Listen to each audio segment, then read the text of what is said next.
And welcome everybody to Teaching Fishing Coffee Hour for March 15th, 2021. Hard to believe we are, halfway through March. That bothers me that we're halfway through March. I'm kind of excited, not excited. It kind of is what it is, but man, it is, it's flying, isn't it? Absolutely flying. Through the month, man. It's just absolutely going bonkers here. So I'm going to hit this. All right, we got that. Everything is good. Give me just 2 seconds here. I'm going to do this. I'm going to go here. I'm going to go here. Boy, oh boy, I'll tell you what.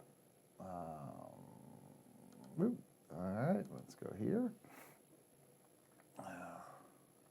Good weekend this weekend. Looks like a lot of you guys got out and got to go fishing. Looks like Lake Erie is absolutely on fire, which is good. Matt says Saturday was a gorgeous day on the reefs. So looks like I missed a few of you guys here as I was setting up. So if I haven't said good morning, I apologize. Tommy Gravelin, our good buddy from the Beach Marina. Phil Bonnell, hi, Phil. Dale Donaldson, good morning. It's been a while since you could tune in. Yeah, good to see you, Dale. Big Chet. If nobody has told you yet, Lance, you look pretty. Thank you, Chester. I appreciate it, buddy. I needed that today. Matt Peterson, good morning, Lance, and the rest of the group. Good talking with you the other day. Yeah, Matt and I had a nice conversation today as I was on the way up to Cabela's.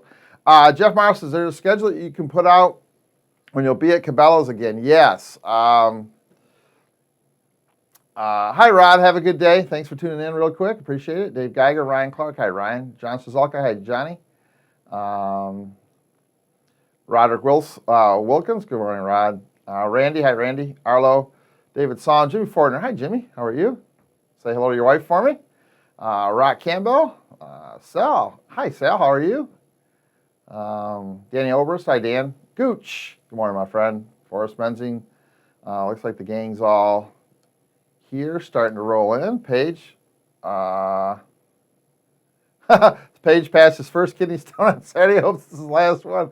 I hope so too, because they are terrible. Dave from Canada is with us. Hi, Dave. How are you? Hope you're doing well. Long time no talk. Hi, Brandon Stanton, our good friend Captain Brandon Stanton.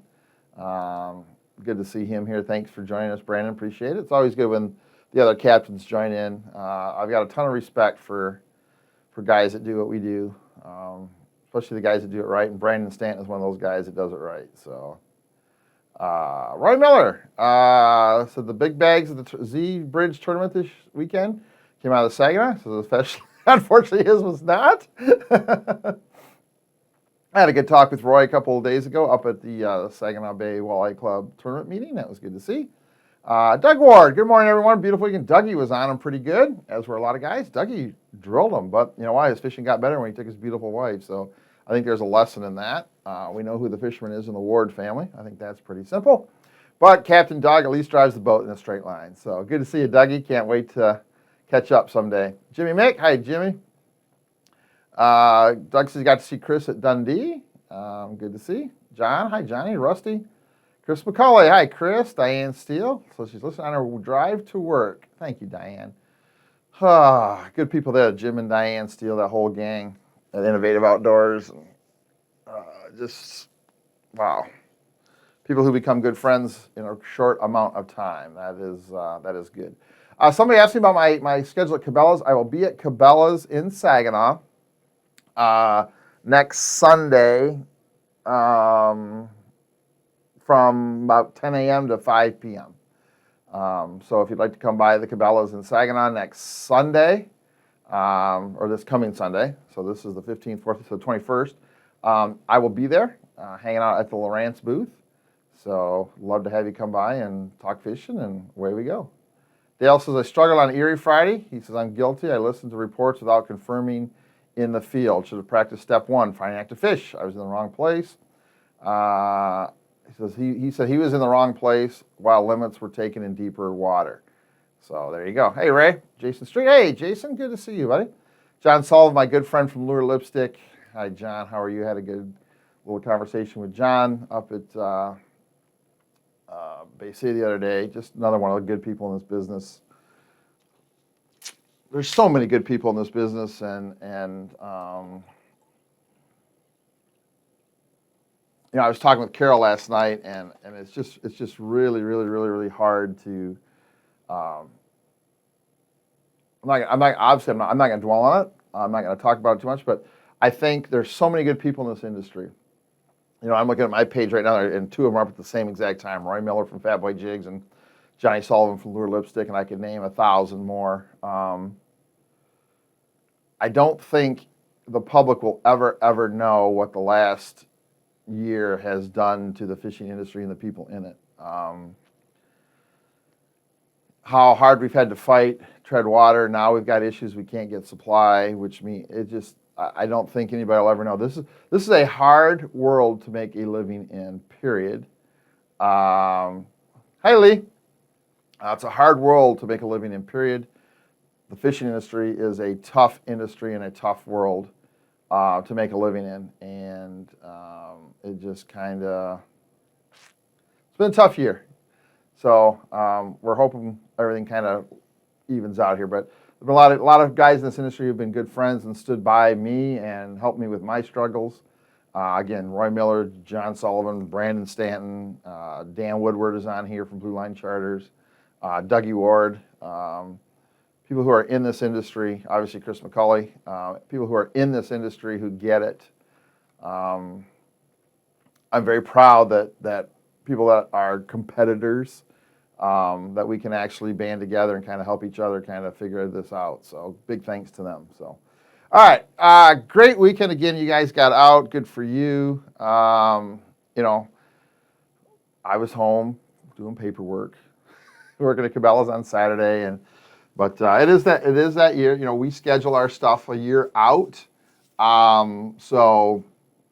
You know, who knew it was going to be an early spring? And I'll be honest with you, speaking for myself, but I think for just about everybody I've talked to in the industry, the last thing we needed this year as people in the industry, especially suppliers of product, the last thing we needed was an early spring. I think we would have been just as happy with ice on the lake until April 10th. Because we're behind, we're trying to catch up, we can't get anything. It's just been a weird year. So anyway, good to see everybody. All right, so a couple announcements real quick. Talking about seeing some of these guys up at Saginaw. I accepted the position as the MC for the 2021 Michigan Walleye Tour Series. So at every Michigan Walleye Tour tournament this year, I think there's 5 of them, you'll see my ugly face on stage. Doing the MC, bringing the folks across the stage, talking a little bit of fishing, trying to get some information out of these guys, but just trying to bring a little more excitement back to the Michigan Walleye Tour. Let people who aren't fishing know how hard these guys work to get on fish and get them to share some of their secrets. Excited about that, working with John Sullivan. I think John Sullivan's on the tournament committee, a couple other guys that are awesome. So really looking forward. Ed Beckley from M65 Bait Shop, another good guy. I drove up and saw Ed on Wednesday before the meeting. I drove up to Augrey and saw Ed, hung out with him in his store for a while. We talked a little bit. It was good to see him. Another one of the good guys.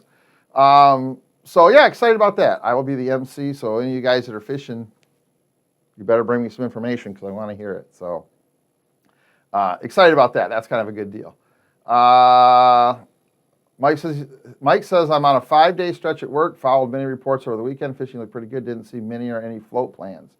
Disappointing. That's right. You guys are members of the Educational Forum, or specifically the Teaching Fish and Anglers Club specifically, but also on the Educational Forum. If you guys are going fishing, it's not a bad idea to post a float plan. Let people know where you're going. Let people know when you're going to come back. You know, I'll put up a generic float plan so you can kind of see what it is. It just kind of, number one, it helps. It helps us get together as a group and see who's actually out fishing if we want to share information as a group. Number two, it lets us kind of know that you're on the water and off the water so we know that you're safe. So we'll talk about that as the season goes on. Thank you, Mike. He's in the middle of 5 days stretch at work. Hang in there, brother. Matt Peterson, another one of those good guys, right, from Fishbone Custom Lures. Yeah, there you go. So yeah, I'm excited about that. It's gonna be fun. I loved the Michigan Walleye Tour. The Michigan Walleye Tour was a huge part of my education as an angler. It was a huge part of my education as someone in the fishing industry. I fished it for, I don't know, 3 or 4 years mixed in there. My first tournament ever was right over here at Holloway Reservoir in 1997. We won big fish of the tournament. There's another story there about sticking with it. I'll tell some other day. And then we just went on, fished 97, fished that tournament and a great tournament in 97. Fished the whole circuit in 98, finished second in the state championship that year, fished in 99. Didn't fish in 2000 because of PWT. The PWT schedule was right on top of the Michigan Walleye Tour. Fished in 2001 and then fished again in 2003. So I enjoyed it. At the time I fished it, there were very few guys that really knew what they were doing. We all kind of had a little something that we knew, right? I grew up there on the Saddle River up there in Grayling, so we had gone over to Houghton Lake a little bit when I was a teenager. And once I got my own boat, so I understood the weed fishing, I understood the bobber fishing, and I understood the jig fishing in the weeds. I kind of understood that part of it. There were some guys who really understood trolling. Mark Romanek fished with us. So there were guys who really understood snap weights and planer boards. There were other guys who understood how to jig the Detroit River. So, and back then, it's completely different than it is now, I think, unfortunately. It's different now. We would all get together, and 20 of us would go to dinner every night and talk about what we did and kind of help each other, right? It wasn't, fish here, do this, do that, but it was enough to help, right? I really enjoyed that camaraderie. I went down last or 2 years ago when Chad Posey won tournament at St. Clair. I wanted to be there when Chad won, which was kind of the genesis of me talking about becoming the MC. And it was really sad to see that there was 100 and whatever there was, let's say 100 teams, and at the end, when they were giving out checks to the top 15 or 20, there was nobody there. That was very disappointing. That never happened when I fished. If you finished first or you finished 120th, you stayed.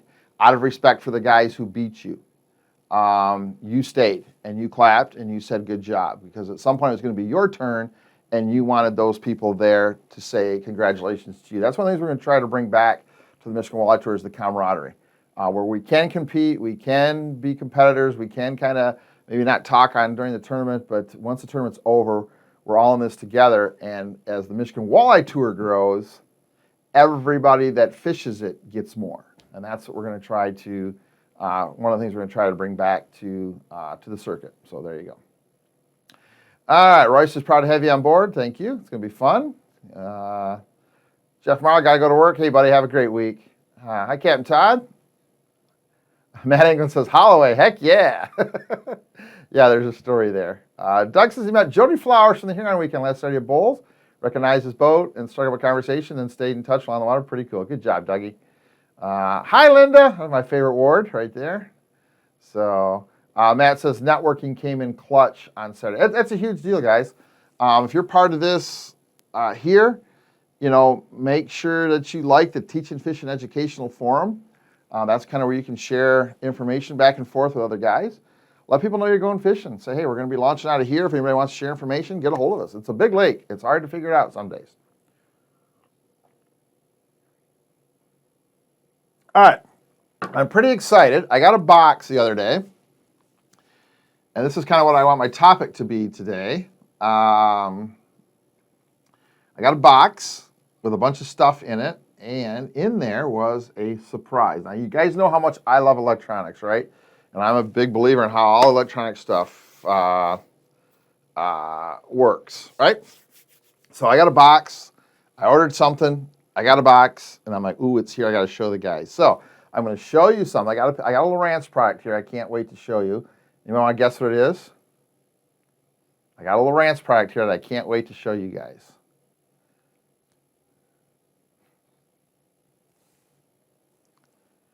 Anybody got any guesses? I know what everybody's going to guess. I know what everybody's going to guess.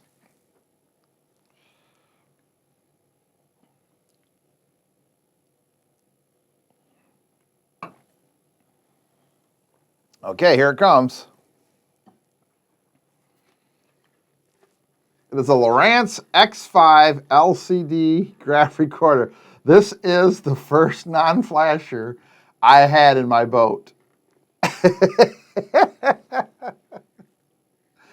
I found this on eBay. The guy was selling this, an Eagle Ultra Nav GPS, which was the first GPS I ever had in my life, and a Lowrance in-dash temperature gauge, and an old Lowrance something or other. So, but this is the X5. This is the first ever. In 1988, when I bought my first real boat, I had two small boats before that. 1988, I bought a 16-foot Lund Pro V, same boat that L. Lindner fished out of. I wanted an L. Lindner boat. If you don't know by now, he is my hero. So I went to Saginaw Boat Show and bought it, and I had known for about 2 years I was going to buy one. As I was saving up money, and LCD technology had just come out.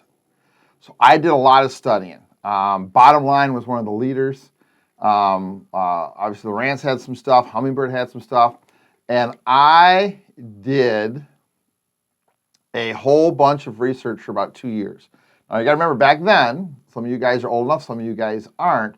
The only way to get information was to write a letter to the company, ask some questions. You would get a handwritten letter back about 4 weeks later with a catalog, and you would have to read that catalog, read that letter, and go, okay, I got a question. You would actually send a letter to the company, and they would send you back a letter, and that's how we communicated. There was no Google, there was no nothing. So at that time, I was a Humminbird guy, believe it or not, because the flasher I had in my first boats were Humminbirds. My first flasher was a Super 60. And then when I upgraded to a new boat, had a Super 60 in the back, and I had a Super 30 on the front. They were Humminbirds, so I was going to stay Humminbird. I did not like their technology. Their first original LCD technology was terrible. I was really close to going with Bottom Line, because Bottom Line, as far as graphics, as far as pixel count, as far as resolution, all those things was really a leader in this. Mike says his dad had a Humminbird LCR 2000. That was good technology compared to this. Bottom Line was kind of the leader, and I almost went with Bottom Line, but I didn't because I didn't have a flasher, and I still wanted a flasher on my bow, and I still put a flasher in the back of my boat. So I'm driving a tiller, so I got a 60-foot 2360 flasher and this next to it. And then I had a 2330 flasher on the bow because I was a flasher guy. I understood how to read it. I knew what it was telling me, and it was cool. So I went with Lowrance because they had a flasher. The only reason I went with Bottom Line, I've been a Lowrance guy ever since 1988. But that is the first. The keypad is as wide as the screen is. It was funny. We learned how to read this, and we learned how to read this by actually taking it on the lake, looking at the flasher that we knew how to interpret, and then looking at this and saying, okay, the flasher says this says that. Okay, that's what weeds must look like. That's what gravel should look like. So it was really cool. The fish were kind of cool to see because they were, between the top and the bottom. You could see the little squares. Now these pixels in this unit are, they are literally about that big, about the size of an SD card. So they're not that big, but they were really, really boxy. But we got to the point where we could zoom in, and we used to do a lot of perch fishing on Lake Nipissing. And we'd go out there, and you could actually see these perch on the bottom, and the bottom would be basically a straight black line. All of a sudden, there'd be an extra bump, 1 pixel above it, and those were the perch. And we could zoom in and find those perch, and then we'd drift over them and catch them. So this is where I learned everything I know about LCD technology, how to read it, how to interpret, how to set it up, how to run the menus. This is where I learned. And when I saw this on eBay, so I got this, an Eagle Ultra Nav little GPS, another real cheap Lowrance unit from that time frame, and an in-dash Lowrance water temperature meter. I got all that on eBay for $35. I saw it. I said, I got to have that because mine went with my boat when I sold it. So I had this for my collection. So now in my collection, I have a little green box that Lowrance made. I have the little red box, which was actually the first one that came out a year before the green box did. So I have a red box. I have 2 green boxes. I have a couple old flashers. I have an old paper graph, an old Lowrance paper graph. I now have a unit that is pretty special to me because it's the first unit I had. And I have a couple other things. So someday I'm going to have Larry build me some racks around here and be able to actually put this stuff up and go that way. So I just thought I'd share this with you guys. I thought it was kind of fun. The box came Saturday and I got all excited. So really cool to kind of see what I need to do one day, maybe this summer, because I've got the cables, I got everything. Maybe what I need to do one day is rig up a little pole, put this on the pontoon and get a little battery and hook it up and just kind of go fishing with it and shoot some video and show you guys what we used to suffer through. This is a big deal.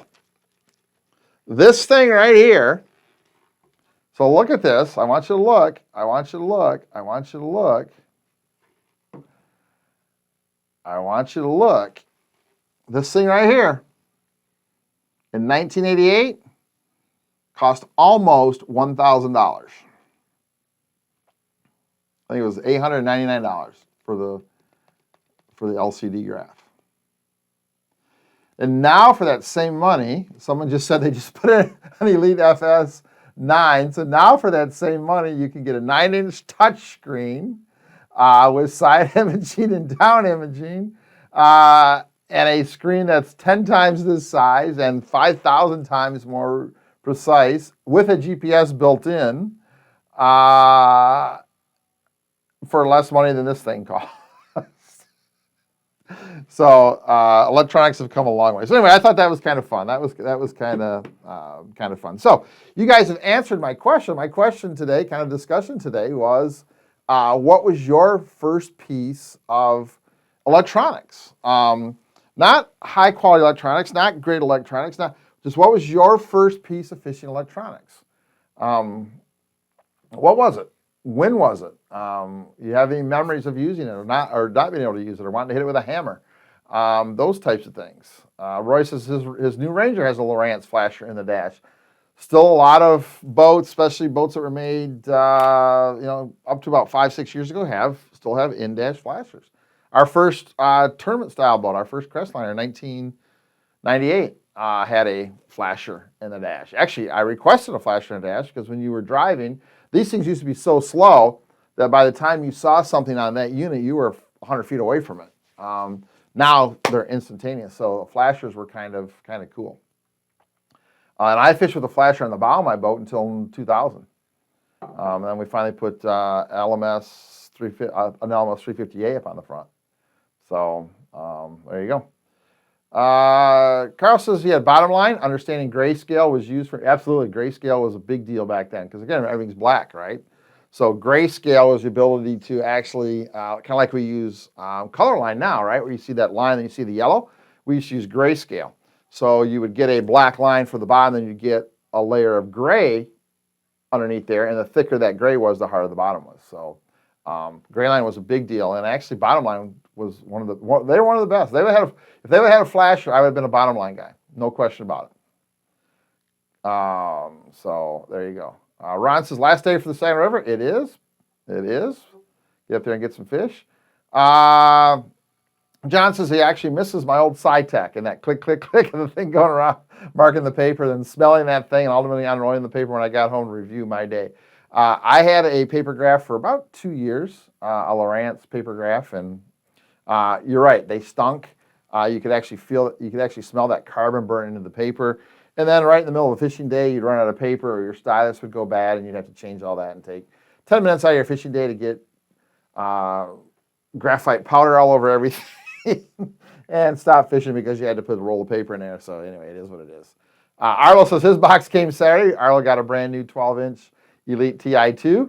I think he's already got it on the boat if I remember right. Ryan says, okay, I'm sure Dad told Mom his LCG 2000 was only $200. Yeah, dads tell moms things like that. That's funny. You know the old saying, right? I hope when I die, my wife doesn't sell my fishing tackle for what I told her I paid for it. That's yes, without question. Kim says he remembers his was an Eagle. Matt says I remember Dad having the original flasher. Bottom line, Fishing Buddy. A lot of guys had that. You know, guys that fished off docks or had small boats. Fishing Buddy was a cool idea. Basically, a tube, kind of like golf bag tubes. Remember tubes used to go in golf bags, right? Made of metal, and at the bottom of that was a transducer. You put the batteries in the tube, and there was a little unit at the top, and you had a little clamp on, a little C-clamp on it, so you clamp it on the back of a transfer of a boat, the side of a boat. You clamp on the side of a dock. It was pretty cool little. If you had a permanent place to put it, either permanently on a flat spot on your boat or permanently on a dock, you could have. There's a mounting bracket you could buy and slide the Fishing Buddy in there. Yeah, cool. I need to get one of those. If you got that laying around, Doug, I'd buy that from you. I'd like to have a little Fishing Buddy in my collection.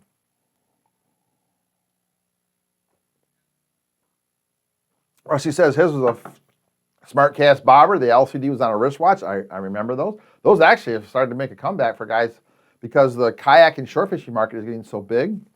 Those have actually become a big deal. So remember I said a couple weeks ago, we talked about technology, right? And I made the comment that I would really, really like to be able to put a transducer in each of my offshore boards, be able to send that signal back wirelessly to a screen, and be able to see, let's say, my outside board, my inside board on the left and 2 squares, and my outside board and inside board on the right on 2 squares. I have 4 squares. I'm looking at what's going on underneath my board 100 feet away. We got that SmartCast bobber. It transmits wirelessly back to the LCD. The technology's there. We just need to figure out how to get it. Could you imagine a transducer in a planer board? You'd be able to send that planer board 100 feet off to the side and send back a wireless signal to a screen. Then be able to not only see the side imaging out there, but actually see an actual sonar picture from 100 and 20, 30, 40, 50 feet away from the boat. That'd be kind of cool, wouldn't it? Tom says his first was a Humminbird flasher and then moved up to the Interphase. That's another company that was around back then. And I studied all that stuff. I devoured everything I could because nobody knew about it. My first, the first seminar I did, we talk about the first seminar being with Twiggy, but before that, a couple weeks before that, I'd actually done a seminar at the Flint Steelheaders. Actually, the year before that, I actually done a seminar at the Flint Steelheaders, and it was the big three in marine electronics: sonar, at that time Loran, and VHF radio, and it was on a flip chart. I took one of those great big easels, like you use in business meetings, with a flip chart, and if you see my handwriting, you know how long this took. I physically had to write every one of my bullet points because I didn't have a projector. Back then, a slide projector back then was $300, $400, $500 investment. And then you had to take all the pictures and get the slides. You didn't have digital cameras, so you took a picture. You go, okay, I want a picture of that this X5. You take a picture and you take 10 of them to make sure you got a good one, because you get a pack of pictures back. You guys remember all this, and you'd have 10 pictures and one would be good. So you have to take that one, and then so you get camera film, you get the pictures back. You go, okay, that's negative 21. You take the negative and go, okay, I need a slide made of number 21, number 6, and number 4, and then you get slides back 2 weeks later. You put those in a slide projector. Holy crap, it was a terrible thing. So every presentation I did, I had to have a different carousel. So it's so much easier now to carry. Actually, if the folks at the show have the right equipment, I can literally carry a flash drive on my keychain with all 60 of my seminars in it and all 5 million of my fishing pictures, plug it in and go. And what's this flash drive cost now? $3. So it's come a long, a long way. Phil says an LMS 350, good units. Chris Morehouse, first electronics was a Vexilar FL8. A lot of guys had a Vexilar FL8 because they liked them for ice fishing when they first came out, but they would also put them on their boat. They'd get the transducer and the power cord, put it on the transom of their boat, and then take it off in the wintertime and put it on a box, and away they go. Lauren says, Humminbird came with a new boat. Can't remember the model, but I thought it was something. I thought I thought I was something. Those are pretty cool. Paige got a 350 still in the shrink wrap. I've got a 350 over in my storage shed. Definitely not in shrink wrap. Oh, here we go. Humminbird LCD with the fish ID in red. There you go. That was the deal. I remember when those came out. Right, that little red dot behind the black dot if it was a fish. Bottom Line came out with a unit that they called Species Select, that you could go in the menu and tell it what species of fish you were looking for, and it was supposedly only supposed to show those fish on the screen. So there you go. If you understand how sonar works, you know that's impossible. John says, John Thompson, I had the one on my boat when I got it in 2003, still have it in the basement. Ron says, still have my first FL8, 35 years old. I've got an old Loran, actually it's an Eagle Loran, that was about the size of that X5 and had the big patch antenna that opened up and then uncovered the screen. I have that in my collection too. And I also got, I was on eBay the other day, and sometimes I get crazy. And I actually bought, God darn, I should have put it up here, a Lowrance Speed and Temp, little battery operated little thing. About the size of, I don't know, a deck of cards, maybe 2 decks of cards on top of each other, and put a couple batteries in it, and it had a probe, and you'd set it down, and it had again, this is, back in the 70s, had an analog wheel that would actually spin, and it would tell you the temperature of where you were fishing, and if you put it in the water, it would actually tell you the speed as you were moving. Just a little handheld unit, so, I bought that. The guy selling it for like $10. I'm like, yeah, I got to have that. So, Phil says, I remember using his dad's Loran C, 10-foot antenna in the bottom line depth finder. It was his first electronic depth finder. Before that, it was a paper graph. Yeah, that's cool. Memories, right? Jim says, I think I still have a paper graph. I have a 1977 Starcraft I used for locating good scuba diving in the Atlantic from Camp Lejeune, North Carolina. Huh. Mike says his dad had this thing that was handheld. You use a 9-volt battery. You put it over the side, and a needle would move, showing the depth only. It might be that Lowrance Speed and Temp, because that's what it is. It's just a little needle that moves on a. Yeah, it was. That's what it was. Dean says my first sonar was a fishing buddy. I felt so guilty about spending $179 for it. Before I went home, I spent another $850 for a swing set for his daughter. So basically, that fishing buddy cost you $1,000, right, Dino? All right, Johnny, have a great day, my friend. Thanks for stopping by. Dennis Dolan, 1972, his first fish arm. My dad pointed and said, throw your bobber right there. I can remember my dad, we'd go out to Lake Nipissing. We had the cabin up north. We just did a little bit of bluegill fishing, again, because Grandma loved bluegill. So we'd go out to Lake Nipissing once in a while.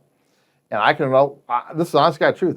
We'd go run a boat. My dad would row out. He'd kind of look, and he'd take his hat off, and he'd stick his head in the water, and he would look for the edges of the weeds. And we found the edges of the weeds. We'd throw that coffee can over, and we'd fish right on the edge of the weeds, just to make sure we were right on the edge of the weeds. Chris says, Dad and friends having paper graphs that I had to watch and put paper in. I also remember my dad getting an Eagle Giant Fish ID. I didn't know much, but remember asking how did the unit know which way the fish were facing. Paul DeMarco says, I remember correctly, it was the early 90s.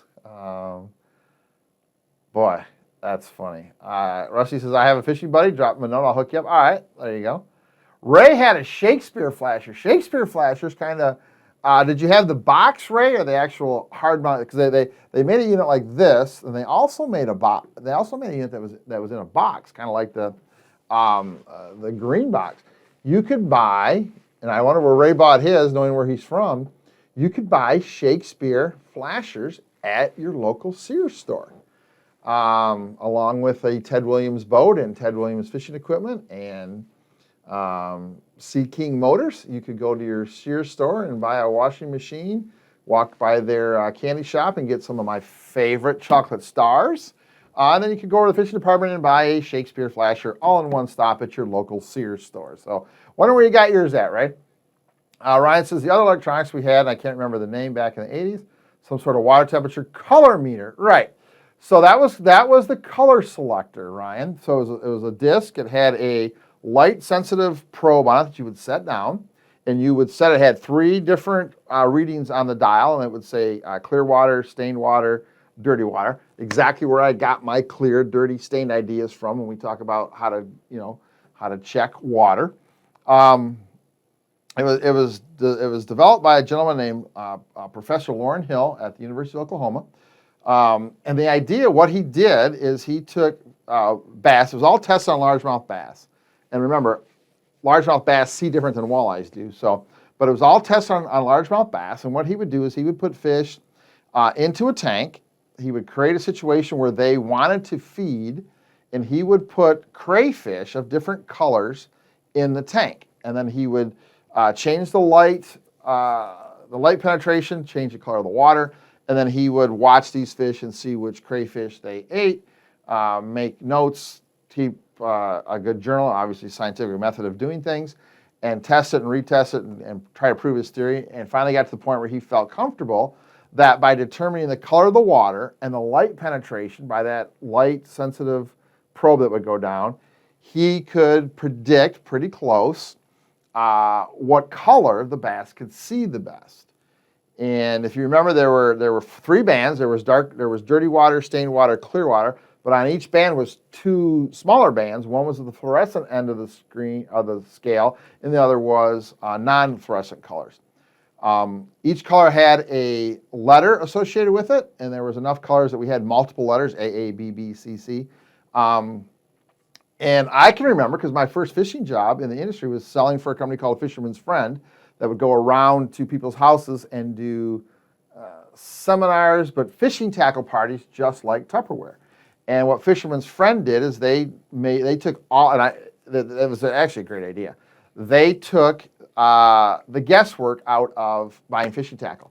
So if you said, hey, I'm a topwater bass fisherman, they had a topwater kit, and it had the different topwater stuff in it. If you were, they had a crayfish kit with 6 different crankbaits that imitated crayfish in it. And they believe it or not, they sold enough. The company was actually started right here in Grand Blanc, Michigan. They sold enough stuff. They went to Plano and had them build specific little boxes for them so their kids could go in the box. And then Plano actually built a big tackle box for them where their small kit boxes would fit inside that. I still got that at home. It was an awesome idea. It was my first job in the fishing industry. Going around to people's houses. I was 13, 14 years old. I remember that because my dad would drive me around to these shows, and I would do 3, 4 shows a week. I'd walk into people's house. I'd set all my tackle up. I'd do a little, tiny seminar, but, hey, if you fish this way, here's the kit. And people would buy the kit. You would host a party, Ryan. Let's say we'd have a party at Ryan's house. He'd be the host. And just like Tupperware, depending on how much stuff the guys bought, we had rods, we had reels. The combos were all put together for specific things. Depending on how much stuff that the guys bought at Ryan's party, Ryan would get gifts. He'd get a free rod if they sold so much. He'd get a free rod and reel if they sold so much. It was a really cool concept. Off track, but that's where I learned about Color Selector, because when Color Selector came out, I was working with these guys, and I remember that it wasn't Plano. What's the other? I think it was Old Pal Woodstream at the time. And Cotton Cordell was one of the companies that really bought into the Color Selector, because again, Cotton Cordell is a southern company in Oklahoma. I'm sure there was a connection between Dr. Hill and actually at that time, Cotton Cordell. Cotton Cordell really bought into it. So they had crankbaits painted in specific Color Selector colors, and they actually had a tackle box made that actually held, I think, 50 crankbaits or 50 lures, whatever you want to call it. And each one of on the outside, each one of the compartments for a box was labeled with a Color Selector color. So there was an A and a B and a C and a D, and the idea was you would buy lures that were A colors. So when the Color Selector came around and said you need to fish a lure A, you'd open the box, go into your A compartment, and there was a lure there that color. It was a whole thing. It was a complete fishing, I'm going to call it a fishing system. It was a whole deal. So there you go, Ryan, a little comment, and you got me off track there. But that's kind of the basic history of the Color Selector. Maybe I've got one. Maybe that's something maybe that's a little fun little subject for coffee hour one day. But That's what it was. It was all done with painted crayfish, determining, controlling the light amount, controlling the water clarity, and being able to measure that below the surface, and then through the research tell you what color lure the fish could see the best. So there you go. There's a little conversation about, about the color selector. Dan had a Humminbird 100 SX, had the portable setup too, so I could take it on a rowboat or on the ice. It was cool. There you go. Randy says his first unit was a flasher, but had a bottom line that had a Shot the Shark video game. That's funny for when the fishing was show. Paul says he had a small eagle, 4 buttons, and very frustrating. All right, sit tight, Paul. I got something for you.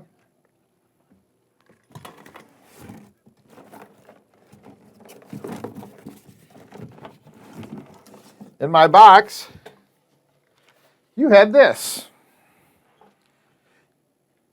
You had an Eagle Magna or a Magna Ultra. This is the unit that Paul DeMarco started with. 4 basic buttons, a basic screen, black and white, and this is what Paul DeMarco had.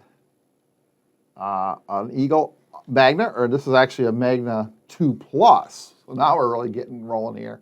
And then they had the Magna Ultra. So this is what Paul had. This would have been late 80s, early 90s, somewhere in that kind of technology. This was in that box too. This was a kind of a throw-in. So for 40 bucks, I got 4 Lowrance units and a water temperature. 3 Lowrance units, an Eagle unit, and a water temperature gauge. So there you go. So that's what you had, Paulie. Doug says, I used it in the winter for gills under the ice. Oh, this winter. Hilarious. Hilarious. That would have been awesome. Hey, Glenn, how you doing? That's hilarious. Matt says a buddy was using his Vexilar and ice rods Friday on Erie.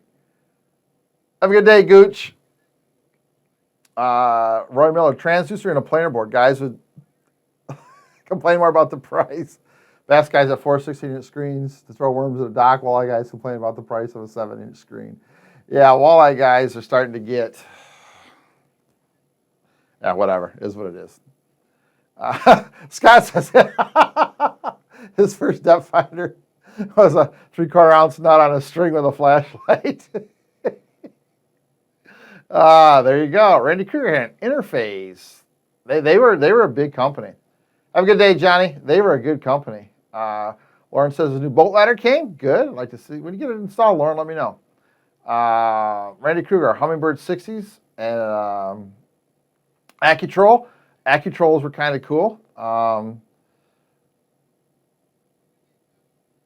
you talking about the Eagle Claw one, Randy, that had the ball and kind of moved back and forth? Scott says in the 80s, Dad had an in-dash mounted flasher, depth with the red lights. Yep. On the Tri-Hall, I think it was a Sears brand. Oh, that's funny. I wish I had all this stuff. I mean, I wish I would have kept all this stuff, right? Robert says he had a small Humminbird. Don't remember the model, but put the transducer on a board, used a clamp to mount to the boat. Motorcycle battery to run the unit when he rented a boat in Canada. Yeah. Humminbird made a whole bunch of little portable LCD units that were kind of cool. John had an X16 papergraph. That's what I have in my storage shed. Those were cool. That was my first real foray into good electronics, and then the LCDs came out, and they were just so much easier than the papergraph. So, but that's kind of neat. Those papergraphs to this day, March 15th, 2021, to this day, papergraphs are still the best resolution you can get on a sonar unit. They have the most lines of resolution. They give you the best target separation, and I'm going to tell you the best picture. You cannot duplicate a papergraph picture with a digital screen. You just can't do it. But they are a pain. So, and they're expensive, and they're heavy, and there you go. Doug says, Doug's dad still has the original FL8, still catches fish. Absolutely. Ray says he bought his Shakespeare from Tackle Land. It was white and portable. Yep. So I remember those. I do remember those. Shakespeare, for those of you guys who don't remember, Shakespeare was one of the first major manufacturers of electric trolling motors. The first transom-mount electric motor I ever bought was a Shakespeare. 3 speeds forward, 1 speed reverse, and it was a little toggle switch. They were a big hitter.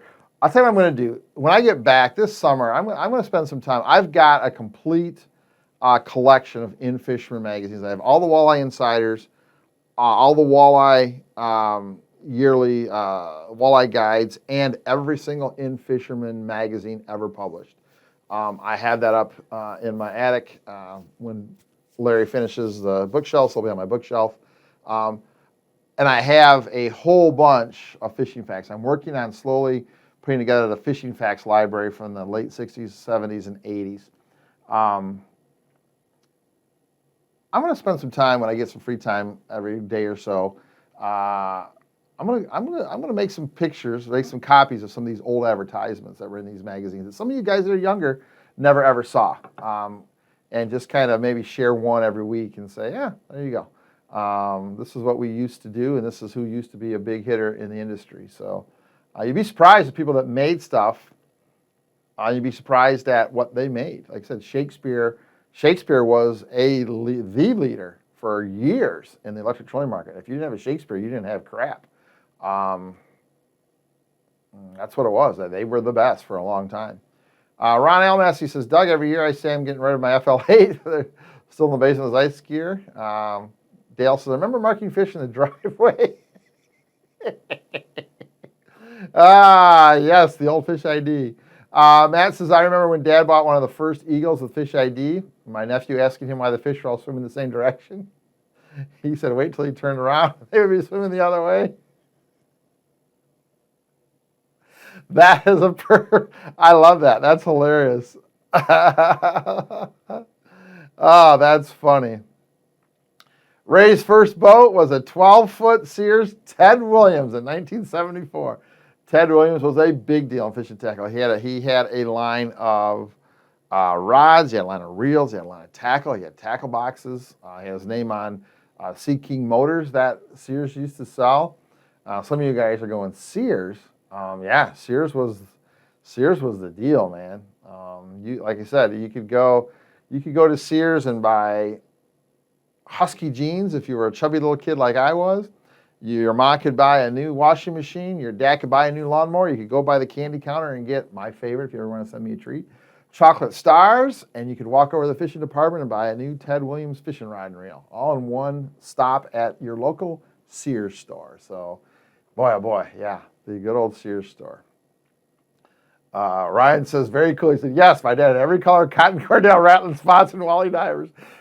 So again, cotton cordell is and cotton, the company, we know the company now, Cotton Cordell, with the wally diver and rattling spots and some of those other stuff.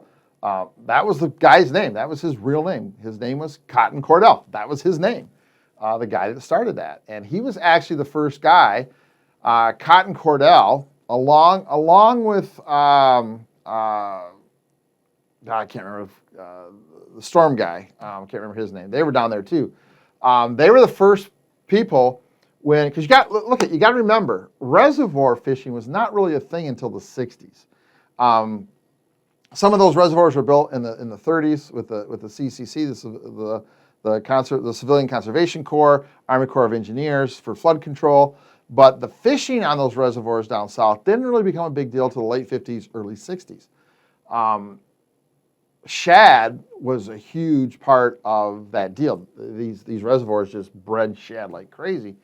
So there really wasn't a lure. If you look back at the crankbaits back then, they were the Hellbender, they were the Mud Bug. They were all basically crankbaits that fished on the bottom and imitated bottom dwelling or bottom moving creatures. Crayfish and that type of thing. Well, all of a sudden these shad are free swimming in the middle of the system, and people are like, man, we got to figure out a way to catch these fish. So Cotton Cordell actually developed the first crankbait. It was a rattling spot. It was kind of the first real crankbait, along with Tom Mann, who is a name that if you're a fisherman and you don't know who Tom Mann is, please do a little bit of Google search and understand who Tom Mann is. Tom was from Eufaula, Alabama. But he came out with a bait, basically a hunk of lead with a spinner on the back called a Little George. And you would basically put it on your line, you'd cast it, you'd let it sink, and you'd reel it in, and it imitated a shad going through the water. And Cotton Cordell designed what was called the rattling spot, and it's basically a rattling crankbait that we know now as a rattling wrap or a ripping wrap or whatever the case may be. We all know what those are, but Cotton Cordell was the first guy that designed them, and that flat side, and there was no bill on it. So the nose is shaped at a 45-degree angle, no bill, and that bait goes through the water really aggressive and really moves really fast, and they put rattles in it and it made a lot of noise, imitated a shad. That was the first real crankbait back in the early 60s. And you would throw it in these southern reservoirs and you'd catch all kinds of bass. And then they wanted to get a little deeper. So then the idea came on with the letter series that Bill Norman did. He did the N crankbait, the big N, the O, the big O. These were crankbaits that had actual lips on them, and these were the first actual diving crankbaits. So these are really short, stocky lures. They looked more like small bluegills and small shad, not the kind of long, skinny stuff we know now that dove deep, but they were the first crankbaits that had a lip and dove down. So Cotton Cordell with the rattling spot, Bill Norman with the N and O series, and then Tom Mann with the Little George basically started the whole crankbait thing. So really cool to see that Ryan's dad bought all the Cotton Cordell rattling spots and walleye divers in the colors. That's pretty neat. Doug says he has a mint condition color selector in the gray soft bag and all the instructions. That would be cool, Doug. Are you willing to come off of that? Let's have a chat. Paige says a pH meter. Again, Dr. Lauren Hill. pH meter, a little meter that went down and measured the pH in the water. And I remember watching fishing shows about that, talking about the pH break. So, obviously water can't be too high in pH or too low in pH, can't be too acid, too alkaline. But the whole thing was finding the break. So you drop the probe down, it'd be 7.1, 7.1, 7.1, 7.1, 7.0, 6.3, and that was kind of the break, the same as the thermocline. So you put this meter down to figure out the pH, and you would find where the pH break was. And there were whole books written about this stuff, and I actually have those books in my library. I have a pretty extensive fishing book library, and all that stuff was there. So there you go. Paul Mark says the memory's correct. If you zoomed in on the fish marks, the pixels were square. Absolutely were square. Rick says, what rod for the Fishhawk Transducer? Fishhawk actually makes a short rod. It's a very, very stiff 36-inch rod.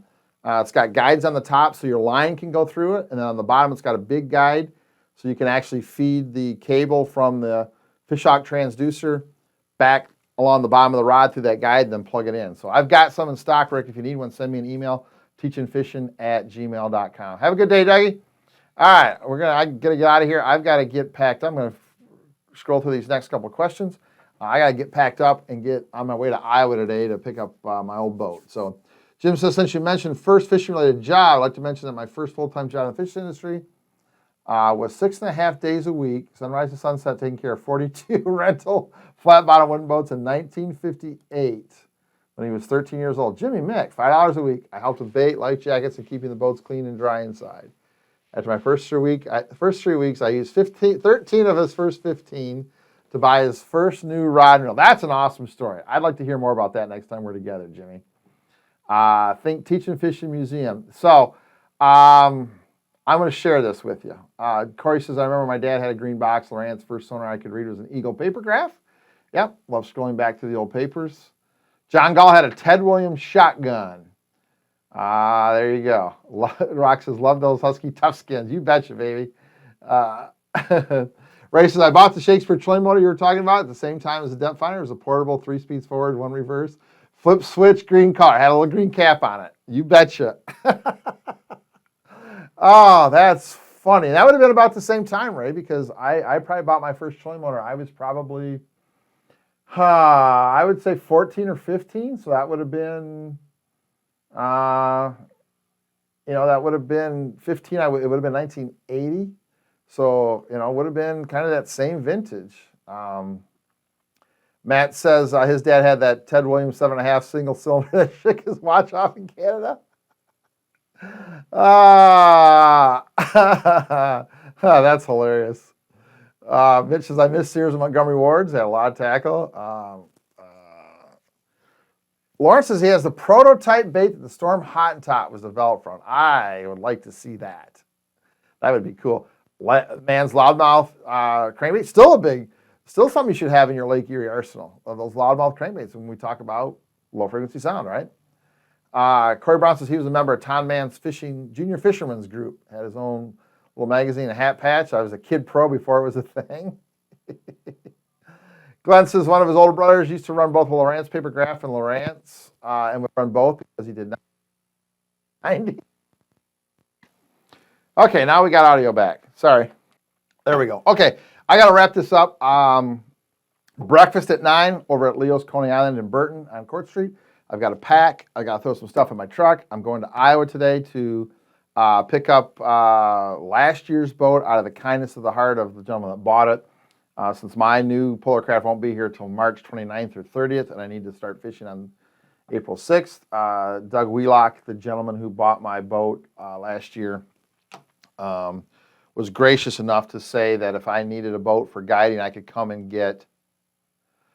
It's going to make me cry. I could come to his place in Iowa and get my boat from last year that he bought that's already inspected and ready to go, and start my season fishing with that until I get mine ready. That is a selfless act to let somebody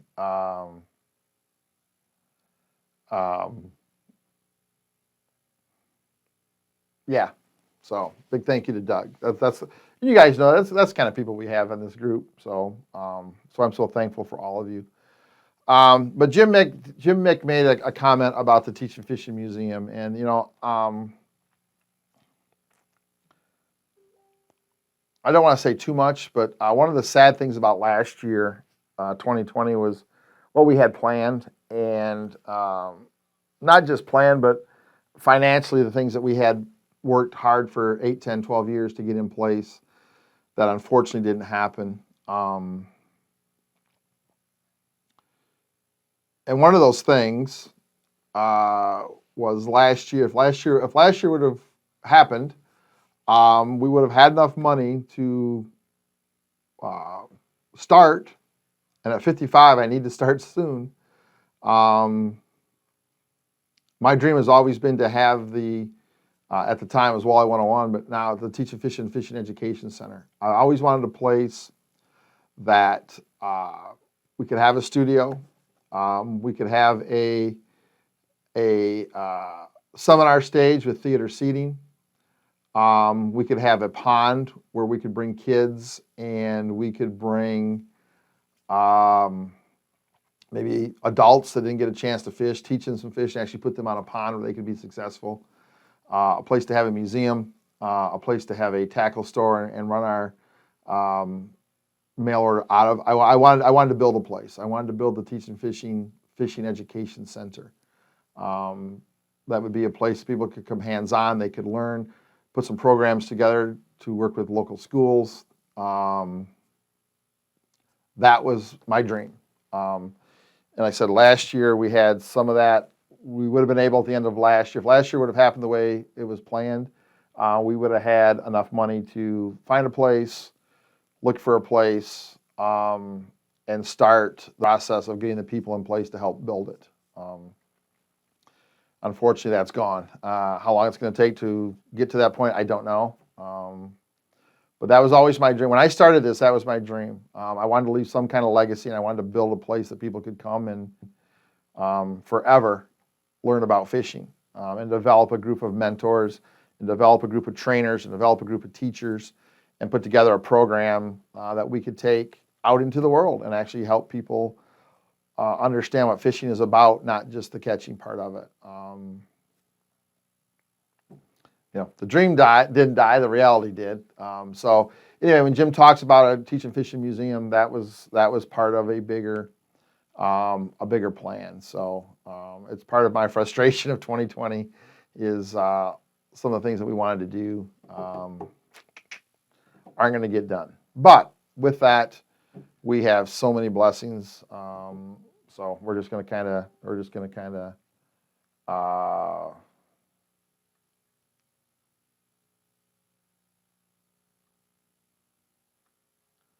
we're just going to kind of keep doing what we can do. Keep weathering the storm and keep rolling. So anyway, thanks for joining me today. I may check in. I got an 8-hour, 9-hour drive today. I may check in live from the road. Who knows? I'm going to stop tonight in Manchester, Iowa, and have dinner and spend the evening with my good friend Brian Wolfgram, who's part of our group. A lot of you guys know Brian from the Teaching Fishing Education Weekends. He's the guy from Iowa. He was kind enough to offer a spot to stay and have dinner and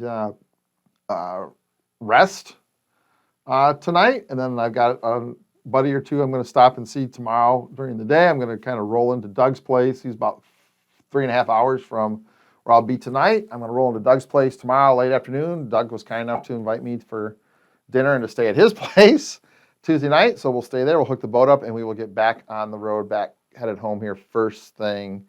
Be on the road first thing Wednesday. Hopefully get back here Wednesday night before it gets too late. So long drive. All right, 3 things. Sometimes I forget these 3 things. As much as I say them every week, sometimes I forget. But if you got something you got to get done, something that's bothering you, something you're struggling with, find one thing you can do today to make it better and get that thing done. Make that your priority today. One thing you can do to make something better, get it done, get it over with, get your day started on a good note. Reach out. I'm telling you, people are still, I'm losing it. I'm gonna be honest with you. If you saw my post last night, I'm losing it. I am flat out at the end of my rope. And that's frustrating for me because I see some things that I say and do, and I'm like, that's not me. And that's just where I'm at right now. So I know all of you have friends that just need some encouragement. They need you to reach out and say, hey, I'm thinking about you. They need to reach out and say, hey, can we get together for a cup of coffee? We need each other. So reach out to somebody today and say, hey, I'm thinking about you. And last, be kind. Man, I needed that advice. Be kind.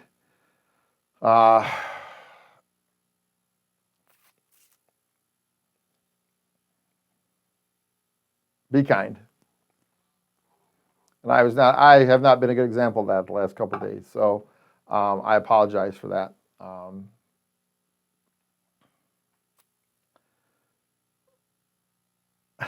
Be kind. Thank you, Dougie. Thank you, Mike. Greg, so we're going to meet for breakfast until I leave. So it'll be, I think, April 4th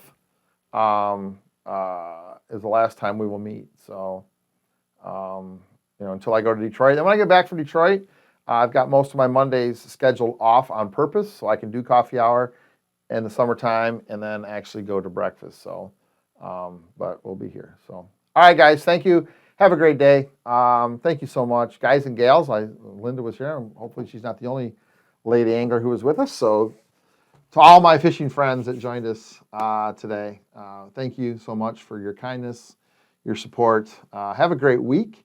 Like I said, we'll check in one day from the road as we're running around here. I'll be probably bored out of my skull. So we'll check in and say hi. But have a great week. Thank you for stopping by. And we will... Oh, shoot, forgot. Teaching Fishing Anglers Club tomorrow. Teaching Fishing Anglers Club. I put together a cool seminar on Detroit River, kind of a follow-up from last month. So the workshop you're going to see tomorrow on the Teaching Fishing Anglers Club is my favorite spots to catch spawning walleye in the Detroit River from Trenton to the Ambassador Bridge. I kept going. It's almost an hour long tonight, so you guys are going to get a lot of me. From Trenton to the Ambassador Bridge. Then we're going to talk about how fish's patterns change, how their movement up and down the river changes after the spawn, how the post-spawn movement changes, how their location in the river changes after spawning. So their post-spawn, kind of how they live and travel different ways than they do pre-spawn. And then we're going to talk about post-spawn dispersal, how the fish actually go out of the river at both ends. So that's tonight at Teaching Fishing Anglers Club. So if you're not a member, you can go to teachingfishing.com, click on the subscription, and then click on join. It'll give you all the information what the Teaching Fishing Anglers Club is, and you can get signed up for that, and then we'll get you on the Teaching Fishing Facebook page, and you'll be able to see this month's hot content, which is that workshop on post-spawn movements, migrations, habits, and dispersal. And then next week from tomorrow, will be a little workshop I'm working on alternate techniques or alternate presentations for catching Detroit River walleye. We're going to talk about some things that maybe some guys haven't thought about, ways that are better to catch fish after the spawn. And then the last Tuesday of this month, obviously, is our live Q&A. So I'm heading to breakfast. Breakfast today, 9 a.m. at Leo's Coney Island on Court Street in Burton, if you'd like to join us. Love to have you there. I'm going to kick out of there a little after 10 and get on my way to Iowa. So I hope you guys have a great week. Thanks for joining me today. We'll see you back here. If not before, we'll see you back here next Monday. Thanks, guys. Have a great week.